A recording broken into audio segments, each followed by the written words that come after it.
존경하는 국민 여러분, 사랑하는 당원 동지 여러분, 국민의힘 비상대책위원장 김용태입니다.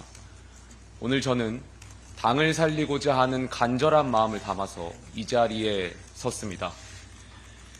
국민의힘이 겪고 있는 지금의 위기 상황은 비상계엄과 탄핵, 그리고 후보 선출 과정에서의 혼란과 정권 재창출 실패라는 연속적인 참담한 과정에 대해 당의 주체적인 대응을 요구하고 있습니다. 또한 우리가 그토록 막고자 했던 이재명 정부에 대해서 야당이 무엇을 할 수 있는가라는 질문에 실질적인 답을 낼 것을 요구하고 있습니다. 후자의 문제부터 말씀드리겠습니다. 먼저 이재명 대통령께 공개적으로 질문을 드리겠습니다. 만인은 법 앞에 평등합니다.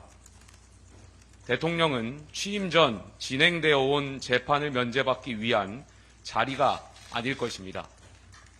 대통령께서는 6월 18일로 예정된 공직선거법 위반 혐의 재판과 다음 달로 예정된 불법 대북송금 재판을 받을 의지가 있으십니까? 다음으로 민주당의 질문을 드리겠습니다. 마찬가지로 만인은 법 앞에 평등합니다. 민주당이 지금 추진하고 있는 대통령 방탄 3법, 즉 허위사실, 공표죄의 구성 요건에서 행위를 삭제하는 공직선거법 개정안, 대통령 당선 시 진행 중인 형사재판을 정지하도록 하는 형사소송법, 대법관 증언을 주요 내용으로 하는 법원조직법이 지금의 대통령 개인을 위한 법입니까? 아닙니까? 제가 드리는 이 두 질문에 대한민국의 헌법 정신이 담겨 있다고 생각합니다. 대통령과 민주당은 주권자인 국민 앞에 이 두 질문에 대한 공식적인 답을 주시길 부탁드리겠습니다. 다음으로 국민의힘의 당 개혁 과제를 말씀드리겠습니다. 첫째, 9월 초까지 전당대회를 치를 수 있도록 준비를 하겠습니다.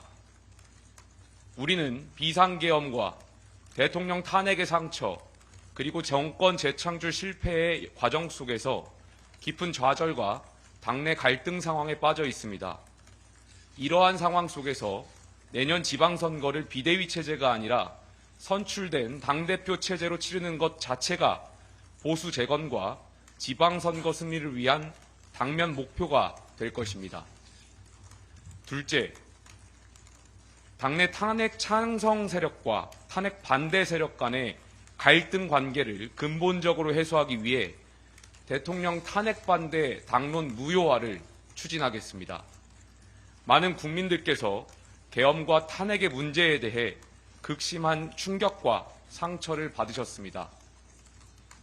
한편으로는 정치 문제를 군대를 동원해 해결할 수 없다는 원칙과 다른 한편으로는 헌정사에 또 한 번의 탄핵이 있어서는 안 된다는 우려 속에 대통령 탄핵에 대한 입장도 나누어 반목하게 되었습니다.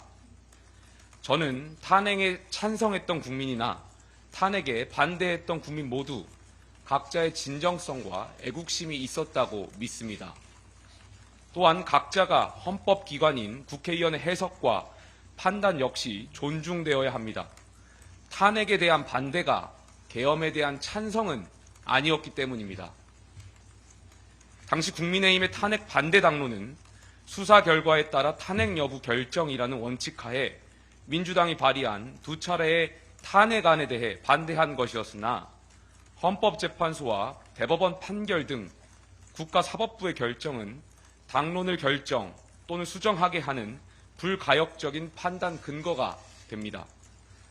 또한 제가 지금 탄핵 반대 당론 무효화를 추진하는 것은 두 차례에 걸친 탄핵으로 인해 보수 정당이 심각한 갈등과 깊은 원한에서 벗어나지 못하고 있기 때문입니다. 지난 대선 후보 경선 역시 찬탄과 반탄의 감정 싸움이었습니다. 이 문제를 해결하지 않고서는 보수가 반드시 치러야 할 차기 전당대회 역시 찬탄과 반탄의 경론장이 될 뿐입니다. 탄핵의 강을 넘지 못하는 보수에게 공존과 통합은 없으며 다양성을 창조의 에너지로 승화시키지 못하는 보수에게 미래는 없습니다. 따라서 저는 미래 보수의 염원을 담아 당원 당규의 규정에 따라 의원총회의 공론을 거쳐 탄핵 반대 당론 무효화를 추진하겠습니다. 만약 이 과정이 성공적으로 이루어진다면 앞으로 3년간 공식적이고 공개적인 장에서 탄핵에 대한 찬성과 반대를 이유로 서로를 적대시해 원색적으로 비난하거나 터무니없이 왜곡해서 분란을 일으키는 행위를 해당 행위로 간주하겠습니다.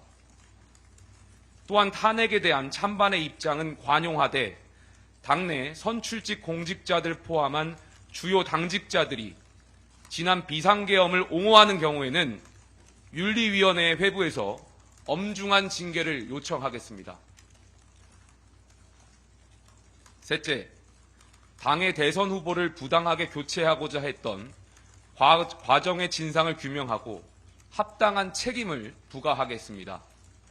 국민의힘 지도부는 당내 경선을 통해 선출한 김문수 후보를 한덕수 무소속 예비후보로 교체하려 했고 5월 10일 전당원 투표에서 당원들이 이를 바로잡았습니다. 이러한 후보 교체 파동은 대선 국면에서 당원과 지지층에게 큰 충격을 안겨주었기 때문에 비대위원장으로서 당무감사권을 발동해 이 사건의 진상을 철저하게 규명하겠습니다. 넷째, 국회 당론 투표 사안에 관해서 원내외 당협위원회를 통한 당심과 국민 여론조사를 통한 민심이 모두 반영되는 절차를 구축하겠습니다. 국민의힘은 지난 당원당규 개정을 통해 대통령의 당무 개입 금지를 규정한 당통분리의 원칙을 명문화했습니다. 여기에 더 나아가 주요 현안에 대한 당의 정체성을 반영하고 심지어 당의 운명을 좌우할 수도 있는 당론이 특정 권력자나 특정 세력의 주장과 이익을 옹호하지 않고 당과 국민의 보편적 이익을 추구할 수 있도록 당론 형성 과정에 당심과 민심을 반영하고 이 과정을 기록화하는 당론 제도화를 추진하겠습니다. 다섯째, 당내 민주주의 강화를 위하여 지방선거에서 광역 및 기초자치단체장 후보의 경우 예외 없는 100% 상향식 공천 실시를 제안하겠습니다. 당내 민주주의의 핵심 과제는 공천권의 민주화입니다. 최고 권력자에게 실질적인 공천권이 있는 정당에 민주주의는 없습니다. 줄 서는 정치를 청산하고 원칙 있는 정치로의 전환을 위해서는 공천권을 당원과 유권자에게 완전히 돌려드리는 개혁을 해야 합니다. 이것이 제2의 계엄, 제2의 윤석열을 막는 길입니다. 전략공천은 정치권 인물교체, 본선 가능성 제고 등의 장점을 지니고 있으나 불뿌리 정치의 발전을 가로막고 공천 부조리 관행을 양산하는 근본적 한계를 지니고 있습니다. 따라서 저는 당내 청년 정치인으로서 공정하고 투명한 경선에 대한 중요성을 높이고 중앙에 관여 없는 당원과 유권자 중심 경선 문화 정착을 위해 상향식 공천의 전면 실시를 위한 논의를 시작하겠습니다. 또한 신진 정치인들에게는 전략 공천이 아닌 중앙과 지역에서 활동할 수 있는 장을 획기적으로 확대해 당과 국민을 위한 활동과 기여가 공정하게 평가받을 수 있도록 하겠습니다. 지금 우리 앞에는 대한민국 민주주의를 무너뜨리려는 거대 여당이 있습니다. 이에 맞서 당을 지키기 위해 분란을 막고 통합을 이뤄내고자 하는 절실함을 당원분들과 선배 동료 의원분들도 공감하실 거라 믿습니다. 국민의힘은 대한민국의 정통 보수 정당입니다.